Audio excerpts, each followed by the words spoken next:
traditional Qing Xin, high mountain Qing Xin, looks like today is all about Taiwanese oolong.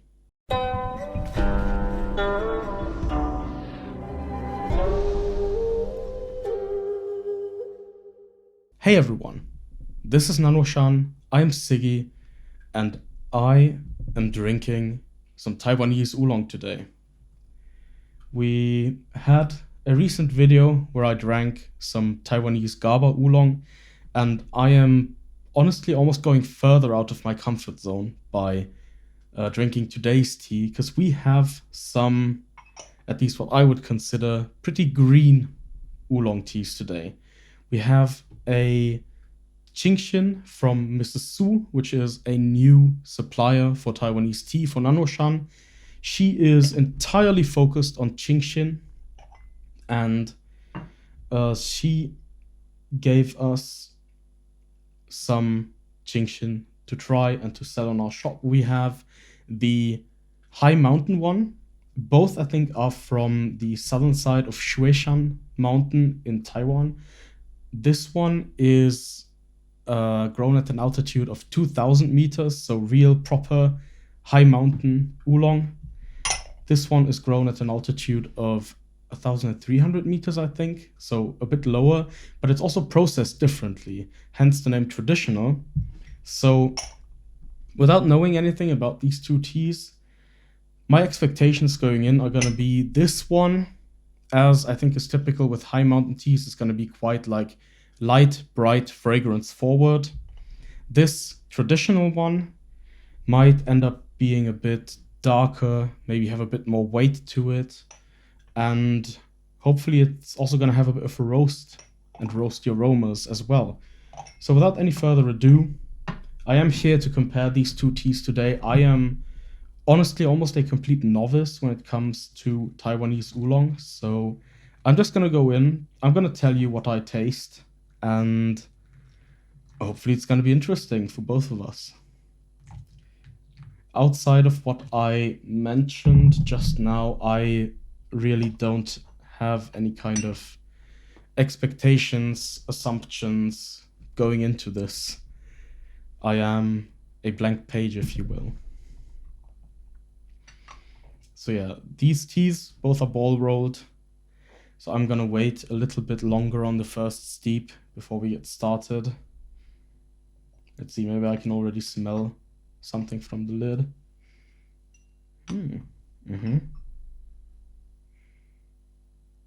Not a lot so far, but these leaves are opening up. Tea, as we all know, good tea takes time, so time we shall give it. I think I am going to start with the high mountain one, because I do expect this one to be lighter, so I want these sort of finer fragrances to hit my palate while it's still fresh, in a sense. All right. Let's smell. One kind of impression I have of Qing Xin is that it tends to be quite buttery. Buttery, sweet, floral, that kind of direction. And I definitely get some of that here. It smells like kind of sweet, sugary. It definitely smells buttery. Nice. Yeah, so the high mountain, definitely fresh, buttery, sweet. Lovely fragrance. And now we've got the traditional one. It does smell a bit darker, I think. Yeah. Maybe more in the direction of like browned butter. It definitely has a little bit of that caramelization going on. And I'd say, yeah, it still is buttery, of course, but the floral notes from this one strike me more as kind of fruity in this one. Maybe almost sort of jam-like, you know, cooked fruit, that kind of thing. All right, so these are the two teas. This is the traditional one. This is the high mountain one. Honestly, in terms of color, I think they are pretty similar. I'm not great at distinguishing colors. Maybe you can see something on camera, but to me, these look really quite similar. All right. Time to decant.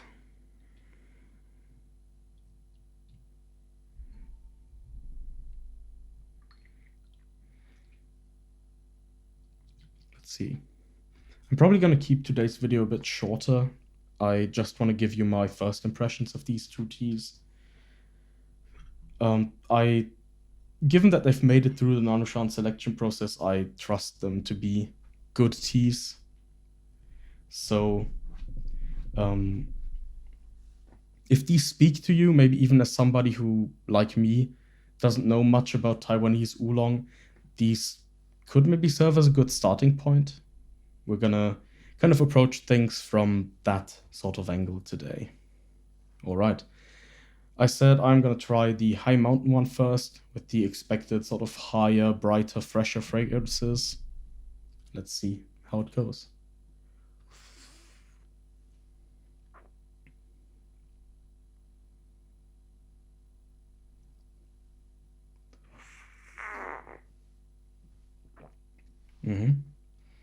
As expected, it does feel fresh and buttery.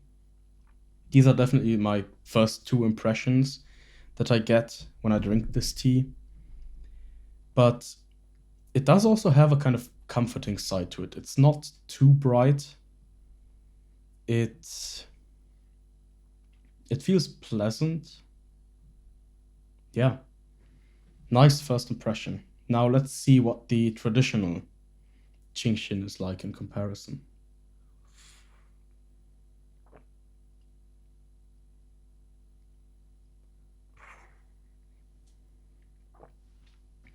Feels a bit fuller, a bit heavier in the mouth. Somewhat similar profile in terms of taste, but kind of the impressions I got from when I smelled the tea do sort of carry over here. It has a little bit of roast to it, I think, that gives me like the slightest idea of caramel. So rather than butter, it's more like browned butter. Rather than sugar, it would be like brown sugar, that kind of thing. It's quite gentle though.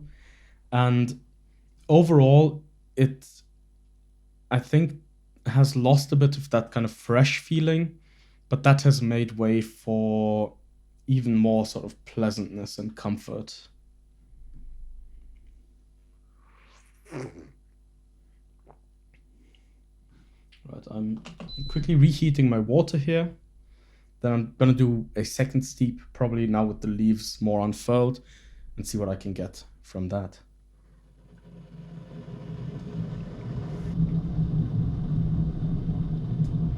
Yeah, I like how this one feels quite like full in the mouth in comparison. Like, both have really pleasant characteristics, but given my personal proclivities, I think this one is certainly closer in that sense. But this one is super nice as like a fresher and lighter, more fragrant tea. Although, maybe I shouldn't say more fragrant, like both are quite fragrant teas. But this one is just brighter. This one is a bit darker, but both are very nice. I think it should be good now. I am gonna decant this one first this time.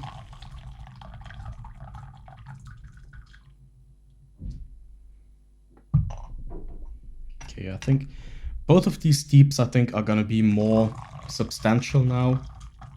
They do look a bit more vibrant to me, just the color of the tea soup.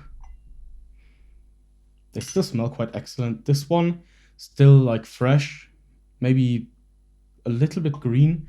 This one, a bit darker, fruitier, slightest hint of like caramel-ish More brown sugar, honestly.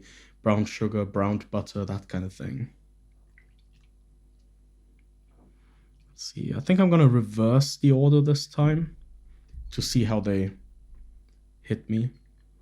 I've got both teas in front of me now. As I said, I'm gonna start with the traditional Qing Xin first this time.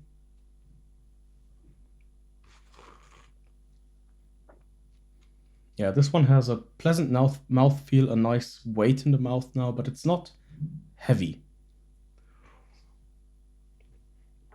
It's more like a bit warm, a bit cozy, but still quite more on the side of being like a fragrance forward sort of tea.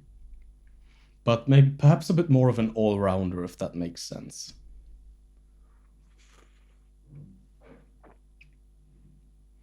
Well, this one really hits those high notes. It's got a really nice kind of clarity of fragrance. This one is a bit more, I wouldn't say mixed or muddled, but more sort of in unison, if you will. This one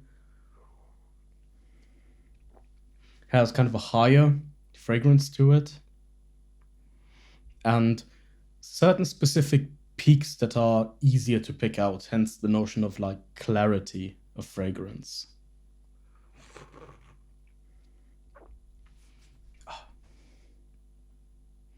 Yeah, so in essence, the high mountain Qing Xin has kind of higher peaks. The traditional Qing Xin is a bit more rounded. Both are very pleasant in their own regard. I think these should be a good first step into Taiwanese Oolong or Qing Xin in particular. Yeah, they're both nice teas. They're great teas for this kind of warmer spring weather. Very enjoyable. Lovely fragrances, pleasant mouthfeel on both of them. Yeah. Also, as always, if you like these videos, leave a like, subscribe to the Nannuoshan channel if you haven't yet. We upload videos every Friday, have been doing so for years by now. We always appreciate the support and interest from people. And in a similar vein, we also appreciate any and all comments. Let's talk a bit in the comment section. What's your experience with Qing Xin Oolong? Any interesting facts, interesting teas you've encountered in that space? Let me know down there. I do read everything. And I'm eager to learn more. These teas are nice. I would definitely drink more of both, especially in this kind of weather. I'm also kind of curious, honestly, what they're going to be like when cold brewed. Maybe I'll give that a try. Okay, but with that, we have reached the end of this video. Thank you all for watching. I appreciate it as always, and I will see you next time. Goodbye.